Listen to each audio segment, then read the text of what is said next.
Out of the 4 apexes in Monster Hunter Wilds, Jin Dahaad stands out as the only one with its own dedicated area, Rimechain Peak. Unlike the other apexes, you won't find Jin roaming across multiple zones, and you can't capture him either. Your only option is to slay Jin, which in a way puts him closer to being treated like an elder dragon. In this video, I'll be sharing my new strategy for farming Jin efficiently, alongside some tips and tricks to make the fight smoother.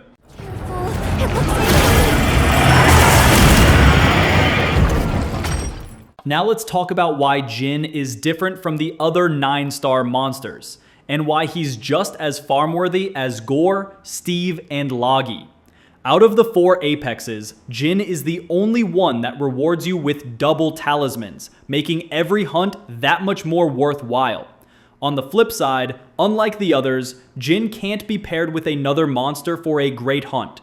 It's always a solo showdown, and that's exactly what makes him so efficient to farm. The best part is that Jin doesn't constantly move across multiple zones like Gore, Steve, or Logi. Instead, he stays confined within Rimechain Peak. Sure, he'll shift between sub-areas of the peak, but it's basically a one-way street. No endless zone hopping, no wasted time chasing him across the map.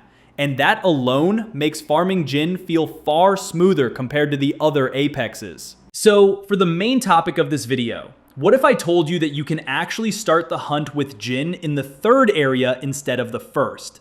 I know, crazy, right? But it's true, and here's how you can do it. First, you'll need to rest at the tent in the Ice Shard Cliffs specifically. When you set up, choose Inclemency for the weather and Nighttime for the time of day.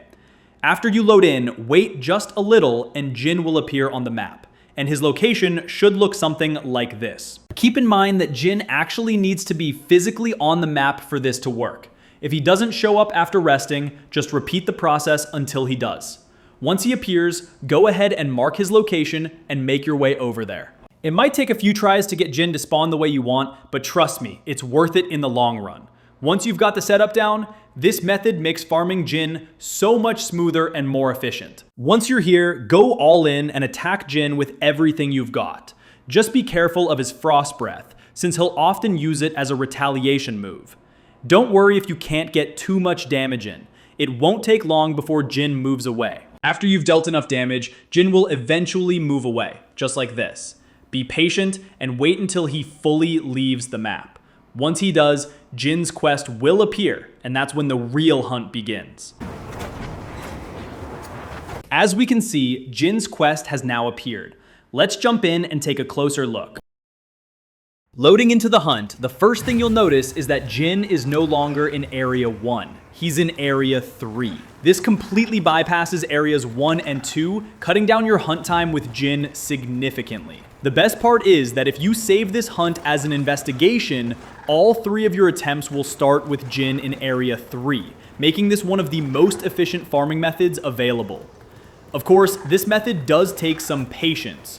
Jin won't always spawn physically on the map, and rolling a 9-star Strength 5 Jin with top-tier talisman rewards isn't guaranteed. You can check his star rank when examining him on the map directly, which helps save time before committing. Still, even if you're not actively resetting for him, it's always worth checking for Jin's quest whenever he appears in the Ice Shard Cliffs. Talking about the hunt itself, Jin is honestly one of my favorite monsters in Monster Hunter Wilds, right up there with Gore Magala. He actually reminds me a lot of Safi Jiva from Monster Hunter World. The whole fight revolves around breaking Jin's body ridges, very similar to Safi's mechanics. There are a total of 8 parts you can break, with one of them only becoming available after you've already broken the face, tail, and pelvis ridges. That makes it one of the most interactive hunts in the game, but also one of the most laid back. It strikes a perfect balance of control and pacing, keeping the fight satisfying without ever feeling overwhelming. For each leg or arm that you break, Jin will topple over, creating a special wound on the face, pelvis, or tail. These wounds can then be exploited with a focus strike for massive damage. Because of this, focusing your attacks on Jin's arms and legs is a really effective way to control the fight, while also dealing part damage to those critical areas, the face, pelvis, and tail. This scripted ledge climb will always occur in Area 3 and Area 4. It's actually pretty easy to handle. Just maneuver around Jin's Ice Breath 3 to 4 times, then you'll have the chance to grab the ledge and pull him down. Once Jin crashes down, make sure to focus on the 3 critical parts: the face, pelvis, and tail. That's your best window to deal big damage and set up more control for the fight. Jin is currently the only monster in Monster Hunter Wilds with a Nova attack, a massive blast that will cart you instantly if you don't take cover. The good news is, if you manage the fight properly, you'll only have to deal with the Nova twice, once in Area 3 and once in Area 4. Make sure you recognize the buildup and move quickly, because taking it head-on isn't an option. The trick is simple. Drop one of the floating ice blocks in the area and position yourself behind it, with Jin in front of you. That way, the ice absorbs the blast and keeps you safe. There's something about Area 3 that I think most of you might not be aware of. There's actually a boulder drop here, and it camouflages almost perfectly with the surroundings. Make sure to bait Jin underneath it and drop it on him for a free 2,000 damage or so. To find it, just look opposite the scripted ledge climb platform. If you sheath your weapon and use focus mode, you won't miss it. Before I forget, I want to point out that charge shelling is really strong against Jin. Since you can hit multiple parts with your Wyvern Fire, staying underneath him and targeting his limbs lets you deal steady damage while also breaking parts efficiently. The best part is that roughly every 2 fully charged shellings will recharge your Wyvern Fire, and if you're running Focus 3, you can fire it off against Jin pretty frequently. Just remember to keep an eye on your recovery timing, both from Wyvern Fire and the charge shelling animation. Getting greedy here can leave you wide open to Jin's attacks. One more thing to keep in mind. After almost every Ice Breath attack from Jin, a special wound will appear, usually on his face or chest. Whenever you see this, take advantage of it. These wounds are basically free control and damage opportunities, so try to capitalize on them whenever possible. Jin is also one of the very few monsters that really benefits from running Earplugs 3. Without it, you're going to get interrupted every time he roars, which can be a huge momentum breaker in this fight. On top of that, bind resistance is super crucial. Many of Jin's attacks will build up bind over time, and if you let it proc, it can easily lead to a cart if you're not careful.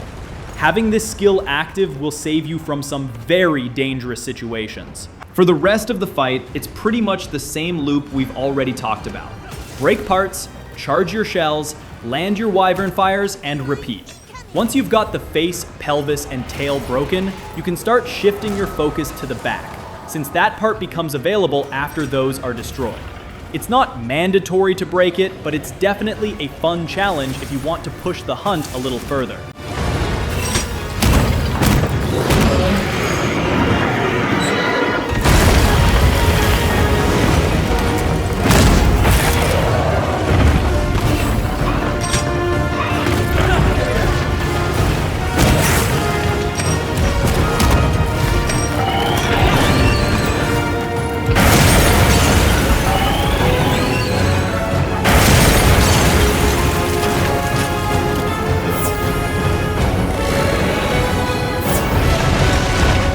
Oh, and here's a handy trick. When you see Jin climbing up the walls like this, you can actually flash him. Doing so will knock him down and give you a small window to pile on more damage. It's not a game changer, but it's definitely worth using whenever the opportunity comes up.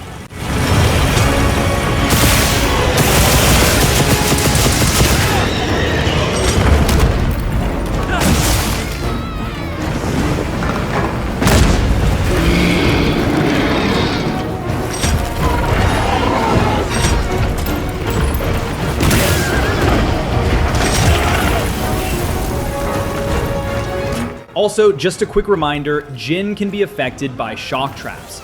You can't capture him as we already established, but you can use a trap to stun him for a short window. It's a great way to squeeze in some extra damage and keep control of the fight.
And that's it for the fight. Now I want to hear from you. What do you think of this new way of farming Jin? Was it eye-opening? Could it be game-changing when it comes to farming talismans? Let me know your thoughts down in the comments. If you found this video helpful, don't forget to like the video, subscribe if you haven't already, and share it with your squad. It really helps the channel out and keeps the hunts going strong. Until next time, I'm Marneus. I'll see you in the next hunt.